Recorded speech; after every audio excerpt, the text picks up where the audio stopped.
بسم اللہ الرحمن الرحیم۔ السلام علیکم ورحمۃ اللہ وبرکاتہ۔ معزز ناظرین، میں ہوں عامر ملتانی اور آپ دیکھ رہے ہیں یوٹیوب چینل عامر ملتانی انفو۔ امید کرتا ہوں کہ آپ سب خیریت سے ہوں گے۔ دعا ہے اللہ رب العزت سے کہ اللہ پاک آپ کو اپنے حفظ و امان میں رکھے، آمین۔ معزز ناظرین، سانپ اور مور کو جنت سے کیوں نکالا گیا؟ آج کی ویڈیو میں ہم اسی ٹاپک پر گفتگو کریں گے۔ اس ویڈیو میں مزید آگے بڑھنے سے پہلے آپ تمام دوستوں سے ریکویسٹ ہے ہمارے چینل کو سبسکرائب کریں، لائک کریں۔ اگر آپ کو ہماری ویڈیو اچھی لگے اپنے دوستوں اور فیملی ممبر کے ساتھ شیئر کرنا نہ بھولیں، شکریہ۔ معزز ناظرین، حضرت آدم علیہ السلام اور حضرت حوا علیہ السلام اپنی تخلیق کے بعد جنت میں خوش و خرم زندگی بسر کر رہے تھے۔ شیطان جنت اور عالم بالا سے نکالا جا چکا تھا، اس لیے شیطان کے دل میں حضرت آدم علیہ السلام کے لیے دشمنی جاگزیر ہوئی اور آتش انتقام بھڑک اٹھی۔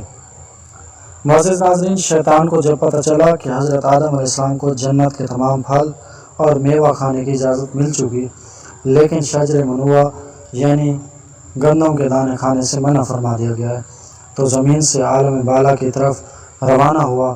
جنت میں شیطان کا داخلہ ممنوع تھا، لیکن اسے 3 اسم اعظم یاد تھے جن کی وجہ سے وہ آسمان اول سے 7ویں آسمان تک پہنچ سکنے کی طاقت رکھتا تھا۔ وہ جنت کے دروازے پر بنے ہوئے 2 چبوتروں میں سے ایک چبوترے پر بیٹھ گیا اور 300 سال تک بیٹھا رہا۔ وہ 300 سال تک انتظار کرتا رہا کہ کوئی جنت سے باہر آئے تو اسے اپنے مطلب کی بات کر سکے۔ ایک دن اچانک مور باہر آ گیا۔ اس کو دیکھتے ہی شیطان خوش ہوا اور اس سے کہنے لگا کہ اے خوشنما پرند، تم کون ہو؟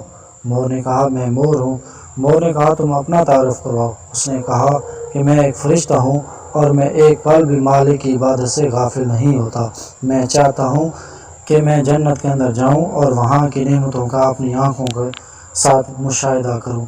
اگر تم مجھے جنت کے اندر لے چلو تو میں تمہیں 3 باتیں بتاؤں گا جس کے صلہ میں تمہیں ابدی زندگی حاصل ہو جائے گی۔ تمہیں بڑھاپا اور بیماری بھی نہیں آئے گی اور تم ہمیشہ جنت میں رہو گے۔ لالچ میں آ کر مور نے کہا مجھ میں تو اتنی طاقت نہیں ہے کہ میں تمہیں جنت میں لے جاؤں، لیکن ایک سانپ میرا دوست ہے، وہ شاید تمہاری کوئی مدد کر سکے۔ معزز ناظرین، یہ کہہ کر مور سانپ کے پاس آیا اور سارا ماجرا سنایا۔ سانپ بھی شیطان کی گفتگو سے بہت خوش ہوا اور اسے اپنے منہ میں چھپا کر جنت میں داخل ہونے میں کامیاب ہو گیا اور شجرہ ممنوعہ کے پاس پہنچا دیا۔ دوسری طرف جنت کے نگہبانوں کو فوراً یہ اطلاع مل گئی کہ شیطان جنت میں داخل ہو چکا ہے۔ جب شیطان کو جنت سے باہر نکالنے لگے تو حکم ربی ہوا اسے ابھی جنت میں ہی رہنے دیں۔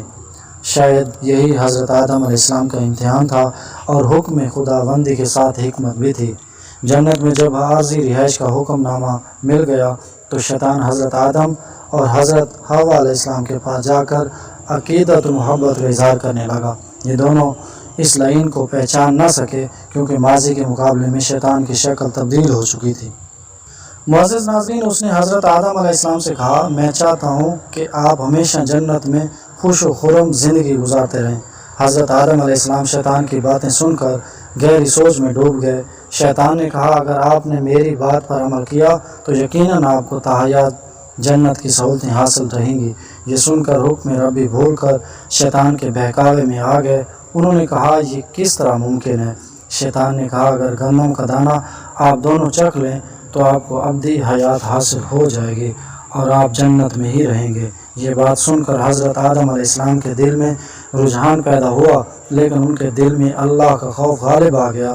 جبکہ حضرت حوا علیہ السلام شیطان کی باتوں میں آ گئے تو اس سے ان دونوں نے شجرہ ممنوعہ چکھ لیا جس سے دونوں بے لباس ہو گئے۔ معزز ناظرین، کہانی تو بہت طویل ہے، لیکن فرشتوں نے حضرت آدم علیہ السلام کو اللہ کے حکم پر کوہ صرا کے قریب اور حضرت حوا علیہ السلام کو جدہ کی سرزمین پر اتارا۔ شیطان کو حضرت آدم علیہ السلام کو سجدہ نہ کرنے پر نکالا گیا تھا۔ جنت میں ہر آسائش موجود تھی پر حضرت آدم علیہ السلام خوش تھے مگر تنہا رہتے تھے۔ پھر اللہ تعالیٰ نے ان کی تنہائی کو ختم کرنے کے لیے ان کی پسلیوں سے بی بی حضرت حوا کو پیدا فرمایا۔ دونوں ایک ساتھ رہنے لگے۔ اللہ تعالیٰ نے ایک خاص پھل کھانے سے منع کیا اور کہا اگر تم نے اسے کھایا تو ظالموں میں سے ہو جاؤ گے۔ اسی جنت میں سانپ اور مور بھی رہتے تھے۔ وہ جنت سے باہر بھی آیا جایا کرتے تھے۔ ایک دن شیطان نے انہیں روکا اور کہا مجھے بھی جنت لے جاؤ۔ انہوں نے کہا اللہ نے ہمیں منع کیا ہے۔ اس نے جذباتی واسطے دینا شروع کر دیے اور پھر سانپ نے اسے کہا کہ تم سانپ بن جاؤ اور مور تمہیں نگل لے گا اور جنت میں جا کر اگل دے گا۔ سانپ جب جنت میں تھا اس کے منہ سے بہت پیاری خوشبو آتی تھی۔ مور جیسے اب خوبصورت ہے اس وقت اس سے زیادہ خوبصورت تھا۔ اس کے پاؤں بھی نہایت دلکش تھے۔ بس مور نے جنت جا کر سانپ کو اگل دیا۔ معزز ناظرین، شیطان جنت میں حضرت آدم علیہ السلام اور حضرت حوا سے ملا، انہیں اس پھل کے بارے میں بہکانے لگا۔ حضرت آدم نے کہا کہ ہمیں اللہ نے منع فرمایا ہے۔ ایک دن حضرت آدم علیہ السلام سو رہے تھے تو شیطان حضرت حوا علیہ السلام کے پاس گیا تو انہیں پھر سے پھل کے بارے میں بہکانے لگا۔ حضرت حوا بالآخر اس درخت کی طرف چل گئی اور پھل کھا لیا۔ جب حضرت آدم علیہ السلام اٹھے تو اصرار کر کے انہیں بھی کھلایا۔ کھاتے ہی جنت کا لباس غائب ہو گیا۔ تبھی انہیں بہت شرمندگی ہوئی اور اللہ سے رو رو کر معافی طلب کی۔